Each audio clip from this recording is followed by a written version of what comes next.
哎，皮皮哦，你看，老爸用轮宝沙做了一个蛋仔。老爸，你的蛋仔嘎了。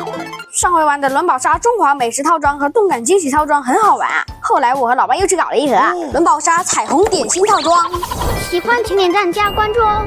玩沙就玩能开花的轮宝沙，对吧？对呀，沙子我从小就爱玩呀，但是这么有趣的没玩过啊！哇，这么多东西，模具超多的，竟然还有水果，做的好像。沙子还有4种颜色呢，哎，看起来很好玩的样子。而且他家的沙子很松软，手感好舒服，居然还能拉丝。这么多点心，赶紧开吃啊！啊，快看，我剩了一个鸡蛋，而且里边是有蛋黄哦。接下来看我怎么孵出一只小鸡，用黑色沙子做眼睛，粉色沙子做嘴巴和腮红，黄色沙子做大脑袋。这是个电饼铛模具，压鸡模具。哎，这不是一只鸭子吗？嘎嘎，我要生小鸡啦！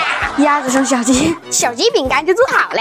这是它孵出的鸡蛋，切开看一下，这是沙子做的，可不能吃啊！小鸡想吃汤圆了，我们给它做个汤圆吧。虽然沙子不能吃，但是爱动轮宝沙通过了国家食品接触级检测，和我们吃饭用的筷子、碗一样的检测标准，无异味、不掉色、不粘手，所以玩起来放心一些。这是个半草莓拌巧克力馅的汤圆，先放多了，切一下，好多了。合体，圆圆的汤圆做好了，我们帮小鸡吃掉吧。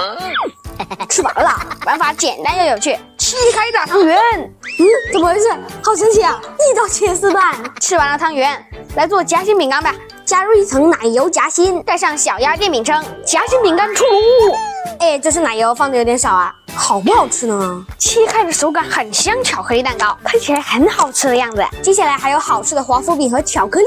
在此之前，我们先来做个好玩的，把沙球放入三角蛋糕模具，然后呢，开始烘焙。注意啊，接下来就是见证奇迹的时刻了。当当当！哇，真的变成蛋糕了！切开还有惊喜，这竟然是一个多层夹心的巧克力蛋糕，怎么样？是不是非常神奇？哎呀，忘记加水果了，草莓口味、橘子口味，这下更美味了。再烤一个华夫饼，还是多口味的呢，牛奶草莓味、柠檬巧克力味，太像真的了。要忍住啊，这是沙子做的，不能真吃了。还有呢，巧克力也出炉了，给它脱模，像真的一样。切开更像了，巧克力我可爱吃啊！怎么样，是不是非常好玩呢？